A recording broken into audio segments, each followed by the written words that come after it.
Hello everyone, আমাদের প্রথম উইকের lecture শুরু করতেছি। তো প্রথম উইকে আমরা 3টি শর্ট ভিডিও আপলোড করব। সেটার প্রথম লেকচারটা হচ্ছে দেখতে পাচ্ছ, introduction to neural network and deep learning.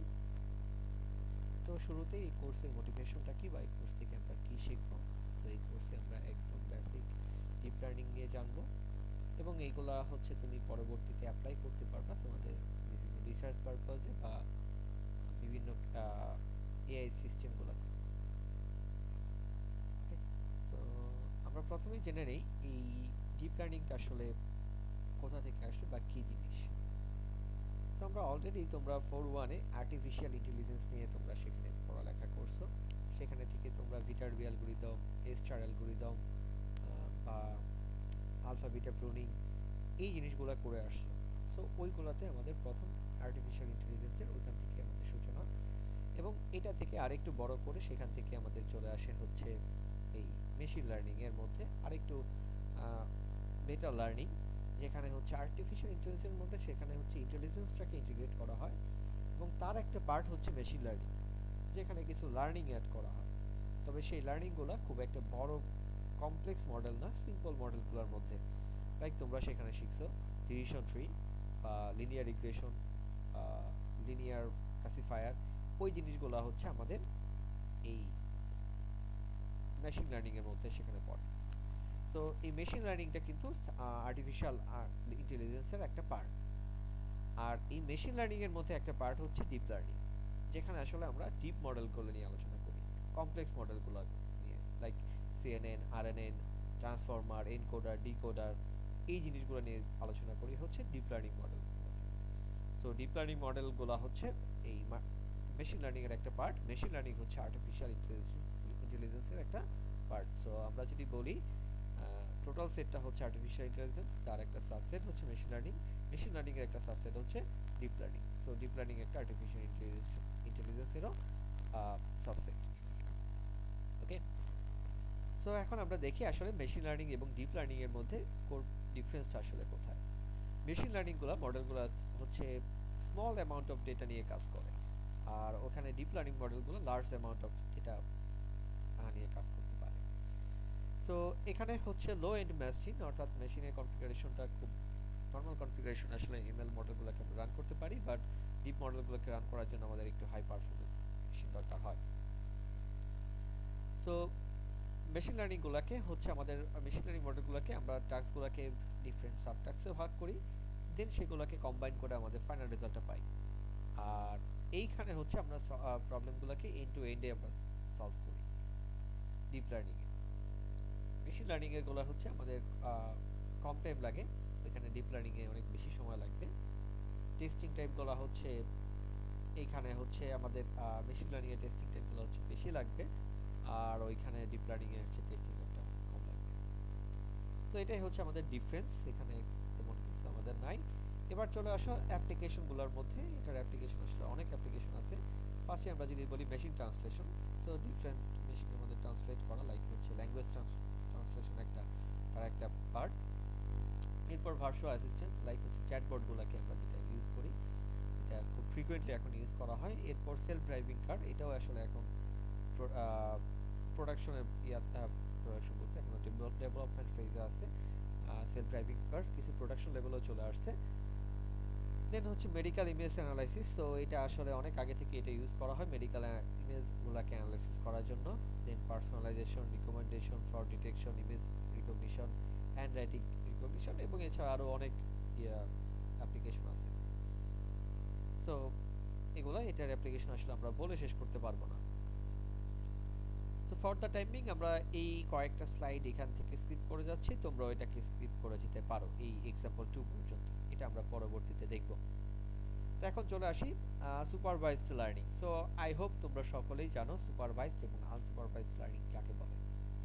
তো আমরা তার উপর একটু ডেফিনেশনটাকে একটু ক্লিয়ার করি। সুপারভাইজড লার্নিং হচ্ছে যেখানে আসলে আমরা ডেটার লেভেলগুলো নিয়ে আমরা জানি, বা ডেটা লেভেলগুলো নিয়ে আমরা কাজ করি। সো যখন আমাদের ডেটা লেভেলগুলোকে আমরা টাচ করব, তখনই হচ্ছে এই মডেলগুলোকে সুপারভাইজড লার্নিং এ চলে যাবে। আর আনসুপারভাইজড লার্নিং হচ্ছে যেখানে আমরা ডেটার লেভেলগুলো যেগুলো আছে সেই লেভেলগুলো আমরা সেখানে নিয়ে আমার মডেলগুলো এই ডেটা লেভেলগুলো জানবে না।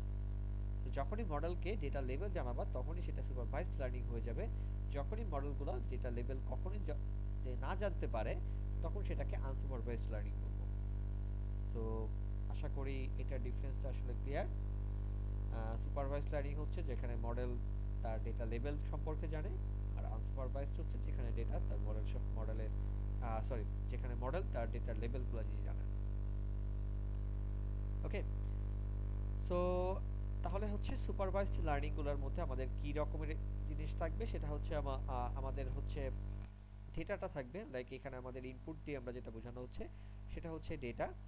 এগুলো হচ্ছে আমাদের ডেটা, এগুলো হচ্ছে আমাদের আউটপুট বা এটা হচ্ছে তার লেভেল, লাইক এখানে লেভেল হিসেবে প্রাইস থাকতে পারে, ক্লিক অন অ্যাড সেখানে একটা বাইনারি ক্লাস থাকতে পারে। এই আউটপুটগুলো ডিফারেন্ট টাইপের হতে পারে। আউটপুটগুলো হচ্ছে যে কোনো একটা নিউমেরিক্যাল ভ্যালু হতে পারে, লাইক হচ্ছে প্রাইস, যেটা তোমার কোনো কন্টিনিউয়াস একটা ভ্যালু। আউটপুটগুলো তোমাকে একটা বাইনারি লেভেল হতে পারে, লাইক হচ্ছে এখানে বলা আছে ক্লিক অন এড, এটা 0 অর 1। এটা হতে পারে যে মাল্টি লেভেল, লাইক হচ্ছে তোমাকে 1 থেকে 1000 পর্যন্ত যে কোনো ভ্যালু। সো এটা অবভিয়াসলি সেখানে ডিসক্রিট ভ্যালু 1 2 3 4 5। সো তুমি জানো টোটাল এখানে 1000টা ভ্যালুই থাকা পসিবল। এটা হতে পারে টেক্সটের কিছু একটা হতে পারে, একটা টেক্সট হতে পারে, টেক্সট আউটপুট হতে পারে, লাইক তুমি এখানে একটা কোশ্চেন করতেছো যে হোয়াট ইজ ইওর নেম, সে একটা নেম আউটপুট দিচ্ছে। তো এখানে একটা টেক্সট হতে পারে। এখানে তোমার সেখানে ধরো এই টেক্সটগুলো চাইনিজ হতে পারে বা যে কোনো কিছু হতে পারে। পজিশন অপেক্ষা কার এটা একটা কন্টিনিউয়াস একটা ভ্যালু হতে পারে, লাইক একটা লংগিটিউড হতে পারে, ল্যাটিটিউড হতে পারে। সো এটা এটা তোমার সেখানে এগুলোকে কন্টিনিউয়াস। তো আমরা এখানে বলতে পারি যে আউটপুটগুলো সেখানে বা লেভেলগুলো সেখানে যে কোনো কিছু হতে পারে, এটা কন্টিনিউয়াস ভ্যালু হতে পারে, এটা ডিসক্রিট ভ্যালু হতে পারে, এটা বাইনারি হতে পারে, এটা মাল্টি লেভেল হতে পারে। ওকে, ইভেন এটা টেক্সট হতে পারে বা একটা ইমেজও হতে পারে। ওকে, সো এই জিনিসগুলো হচ্ছে আমাদের আউটপুটে থাকতে পারে। ইনপুটও ঠিক এরকম, ইনপুটগুলো হতে পারে হোম ফিচার, লাইক হচ্ছে তোমাকে কিছু হতে পারে যে নিউমেরিক্যাল ভ্যালু থাকতে পারে, তোমার হচ্ছে ইউজার ইনফো, ইউজার ইনফোর মধ্যে কিছু ডিসক্রিট ভ্যালু থাকতে পারে, কিছু ইমেজ থাকতে পারে, অডিও থাকতে পারে, ল্যাঙ্গুয়েজ থাকতে পারে, এনিথিং হতে পারে ইনপুটগুলোকে। সো আমাদের মেইনলি হচ্ছে আমরা এই কোর্সে এটাই জানবো এই ইনপুটগুলো দিয়ে কিভাবে এই আউটপুটগুলো জেনারেট করা যেতে পারে। তো আমরা ইনপুটের মধ্যে আমরা টেক্সট ইনপুট নিয়ে কাজ করব, আমরা নিউমেরিক্যাল ভ্যালু নিয়ে কাজ করব, আমরা অডিও নিয়ে কাজ করতে পারি, আমরা হচ্ছে আহ, আহ, আহ, কি বলে গ্রাফ নিয়ে কাজ করতে পারি। এটা যে কোনো কিছু এখানে হতে পারে। আর এটার অ্যাপ্লিকেশনগুলো হচ্ছে বিভিন্ন টাইপের হতে পারে, লাইক প্রাইসগুলো দিয়ে রিয়েল এস্টেট বিজনেসে তুমি সেখানে কাজ করতে পারো। দেন হচ্ছে অনলাইন অ্যাডভার্টাইজমেন্টে তুমি সেখানে জিজ্ঞেস করতে পারো যে এখানে এটাকে ক্লিক করা না করা, এটাকে একটা অনলাইন অ্যাডভার্টাইজিংয়ে তোমার করতে পারে, ফটো টেকিংয়ে হতে পারে। Then speech recognition, machine translation, autonomous, যেটা আমরা অলরেডি আগে থেকে ডিসকাস করে ফেললাম। তো এখন হচ্ছে আমরা different type of supervised learning, deep learning মডেলগুলো নিয়ে আমরা সেখানে জানতে চাই। তো এগুলো হচ্ছে সিএনএন বা কনভলিউশনাল নিউরাল নেটওয়ার্ক, এটাকে একটা সুপারভাইজড লার্নিং বলতে পারি, যেটা সাধারণত ইমেজ ক্লাসিফিকেশনে খুবই আমরা কাজে দেয়। ইমেজ ক্লাসিফিকেশন গুলোতে লাইক হচ্ছে এখানে কম্পিউটার ভিশনে যেটা বলা হলো যে কম্পিউটার ভিশনে এটা খুব ইউজফুল। আরএনএন বা রিকারেন্ট নিউরাল নেট, যেগুলোকে স্পিচ রিকগনিশন বা এনএলপি, মেশিন ট্রান্সলেশন, এইগুলোতে আমাদের আরএনএন মডেলগুলোকে, আরএনএন, এলএসটিএম বা এলএসটিএম, এই মডেলগুলোকে আমরা সেখানে ইউজ করতে পারি। স্ট্যান্ডার্ড নিউরাল নেটওয়ার্ক, যেগুলো স্ট্রাকচারাল ডেটা, লাইক হচ্ছে তোমার নিউমেরিক্যাল ভ্যালু যেগুলো নিয়ে আমরা কাজ করবো, সেগুলোতে আমাদের নিউরাল নেটগুলোকে কাজে লাগতে পারে। হাইব্রিড বা কাস্টম এনএন বা কালেকশন অফ এনএন বা এনসেম্বল মডেল যেগুলোকে আমরা বলি, সেগুলো হতে পারে। তো এগুলো নিয়ে এখন না বুঝলেও এখানে এগুলো অনেক কিছুই হয়তো বা আননোন থাকতে পারে, বাট এগুলোর কোনো ভয় নেই, এগুলো আমরা আস্তে আস্তে এগুলো দেখে ফেলবো। সো এর আগে আমাদের আরেকটা জিনিস বলে নিই, এখানে সুপারভাইজড লার্নিং এর কথা বললো। আনসুপারভাইজড লার্নিং গুলোর মধ্যে আমাদের কি কি থাকতে পারে, লাইক আনসুপারভাইজড লার্নিং গুলোর মধ্যে হচ্ছে মডেল মডেলগুলো থাকতে পারে হচ্ছে এনকোডার, ডিকোডার, এইগুলো আমাদের সেখানে হচ্ছে এনকোডার ডিকোডার বেস আমরা যেগুলো বলি সেগুলো হচ্ছে আমাদের আনসুপারভাইজড লার্নিং এর মধ্যে পড়বে। এবার চলো একটু দেখি স্ট্রাকচারড এবং আনস্ট্রাকচারড ডেটাগুলো আসলে আমরা কি বলবো। স্ট্রাকচারড ডেটাগুলো কোনগুলো, যেগুলো হচ্ছে ডেটাগুলো প্রি প্রসেস করা আছে, যে ডেটাগুলো একদম ক্লিন ক্লিয়ার, তো তোমাকে ডেটার মধ্যে হাত দিতে হবে না। আর যেগুলো আনস্ট্রাকচার আছে সেগুলোকে তোমাকে প্রসেসিং করতে হবে। তাহলে বোঝা যাচ্ছে যেহেতু স্ট্রাকচার ডেটাগুলো প্রসেস করা ডেটা, তাহলে অবশ্যই সেগুলোর হচ্ছে প্রাইস বেশি হবে, সেটার কস্ট বেশি হবে। আর আনস্ট্রাকচার ডেটাগুলোর কস্ট কম হবে। সো স্ট্রাকচার যেটাগুলো কি রকম, যেগুলো ওয়েল ডিফাইন্ড, যেগুলো মিনিং তোমার জানা আছে, লাইক হচ্ছে একটা তুমি সাধারণত আমরা নিউমেরিক্যাল ভ্যালু যেগুলো থাকে, লাইক স্টক ডেটাগুলোকে, তো স্টক মার্কেটের ডেটাগুলোকে তোমাকে দেওয়া আছে যে বিভিন্ন সময়ের হচ্ছে কি পরিমাণ ইয়ে হয়েছে, তোমার বিভিন্ন ডের হচ্ছে ডেটাগুলোকে, লাইক আজকে কত সেখানে ইনভেস্ট করা হয়েছে, কত হচ্ছে এটার স্টক মার্কেটে এটার প্রাইস কিরকম ফল করছে, ডাউন কতটুকু হয়েছে, কতটুকু রেজ করছে, এই জিনিসগুলো যেগুলো দেওয়া থাকবে সেগুলোকে আমরা বলি স্ট্রাকচার ডেটা, বিকজ এগুলো ডিফাইন করা আছে এটার মিনিংটা আসলে কি। অন দ্য আদার হ্যান্ডে তুমি চিন্তা করতে পারো একটা হচ্ছে তোমাকে টেক্সট ডেটা দেওয়া আছে, তোমাকে একটা সেন্টেন্স দেওয়া আছে, তো সেন্টেন্সটা আসলে অনেক কিছুই হতে পারে।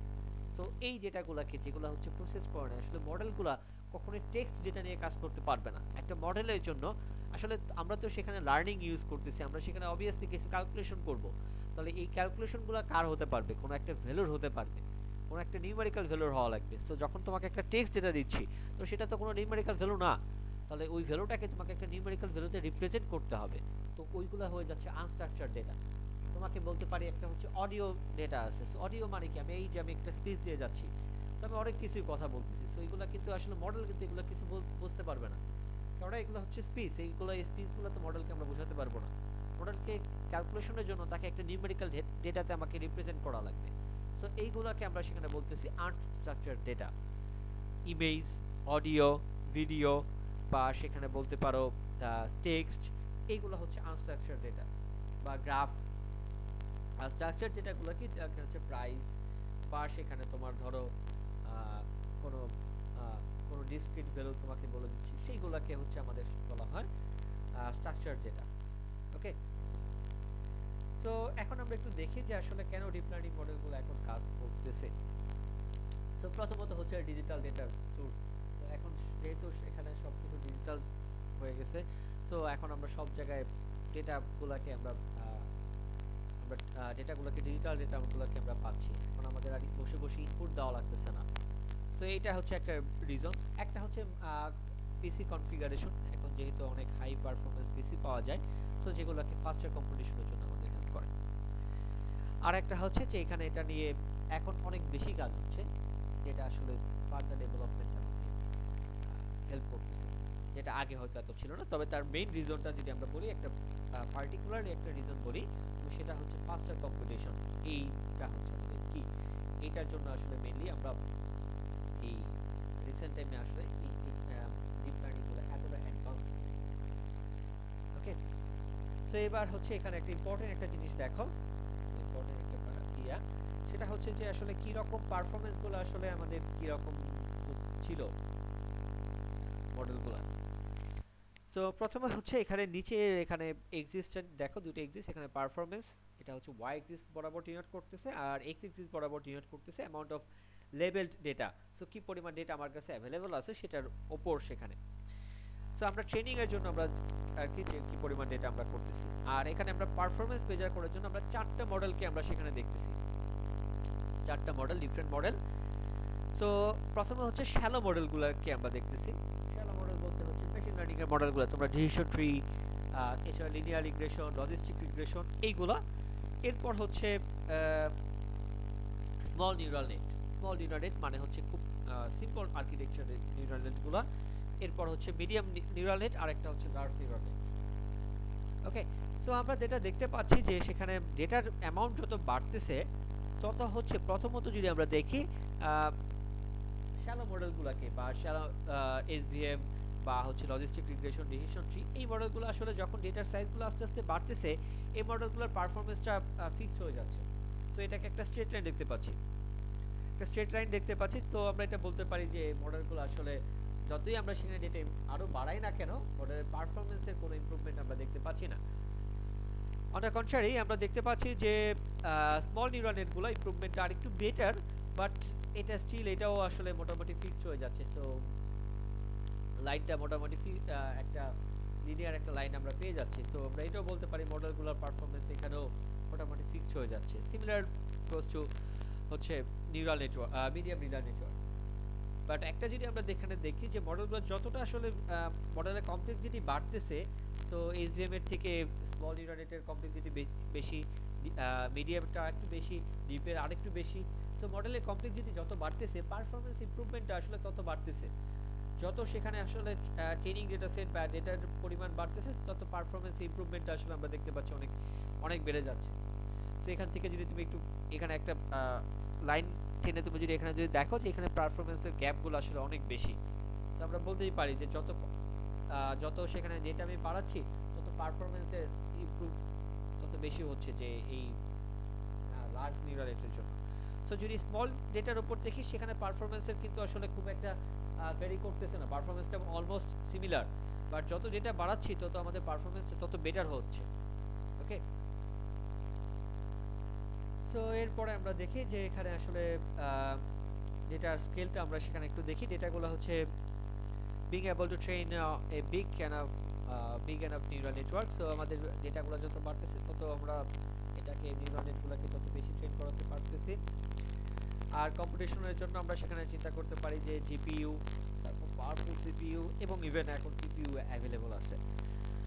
ওকে, আর অ্যালগরিদমগুলোর মধ্যে হচ্ছে আমরা ক্রিয়েটিভ অ্যালগরিদম লাইক হচ্ছে নিউরাল নেটওয়ার্ক দেখতেছি। এছাড়া আমাদের আরেকটি ইনোভেটিভ আইডিয়া হচ্ছে নন লিনিয়ার একটা ফাংশন ইউজ করা, লাইক রেলু, সিগময়েড, আর ট্যানজেন্ট, দেন হচ্ছে তোমার সফটম্যাক্স, এগুলো আমরা দেখতেছি। তো অ্যাক্টিভ লার্নিং সরি এই অ্যাক্টিভ ফাংশনগুলো নিয়ে আমরা সেখানে পরবর্তীতে দেখব। সো তাহলে এখন হচ্ছে আমরা যদি সাম আপ করতে চাই যে এই মডেলগুলোর মধ্যে আসলে আমাদের কিভাবে এটাকে ইভলভ করছে ওভার দ্য টাইমে। সো আমাদের কিছু আইডিয়া আছে, আইডিয়াগুলোকে আমরা কোডে রিপ্রেজেন্ট করি, কোডগুলো থেকে আমরা হচ্ছে সেটাকে এক্সপেরিমেন্টগুলো আমরা রান করে দেখি আসলে পারফরমেন্সটা কীরকম।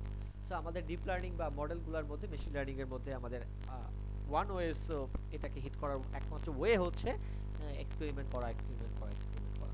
তো তোমার আইডিয়া আছে সেটাকে কোডে কনভার্ট করো, কোড থেকে এক্সপেরিমেন্ট করো। তো আদারওয়াইজ এখানে তুমি কোনো কিছু বলতে পারবে না। তোমার একটা মডেল আছে, তুমি সেখানে জাস্ট চোখ ব্লাইন্ডলি তুমি বলতে পারবে না ইট উইল ওয়ার্ক। কজ হচ্ছে এখানে টোটালি ডিপেন্ড করতেছে ডেটার উপর। তো তোমার ডেটা চেঞ্জ হলে তোমার মডেল ফেল করবে। সো তুমি মডেলে একমাত্র এক্সপেরিমেন্ট করে তুমি বলতে পারো ওকে ফাইন, এই মডেলটা আমার এত ভালো অ্যাকুরেট, এতটা অ্যাকুরেসি আমাদের সেখানে পাওয়া যাচ্ছে। তো এইরকম, সো আমরা উইদাউট এক্সপেরিমেন্ট আমরা আসলে কোনো কিছু এখানে বলতে পারবো না। সো এক্সপেরিমেন্টকে আমরা জাস্টিফাই করতে পারবো হোয়াই মডেল পারফর্ম বেটার হচ্ছে, পারফরমেন্স বেটার হচ্ছে, বাট আমরা কখনোই এটাকে ব্লাইন্ডলি বলতে পারবো না যে মডেলটা বেটার পারফরমেন্স দিবে। সো এটা আমাদের মাথায় রাখতে হবে যখনই আমরা এমএল রিলেটেড কোনো কাজ করবো, সেখানে এক্সপেরিমেন্টটা হচ্ছে সবচেয়ে মেজর কনসার্ন। ওকে, সো এইটুকুই আমাদের ছিল প্রথম লেকচারে। Thank you.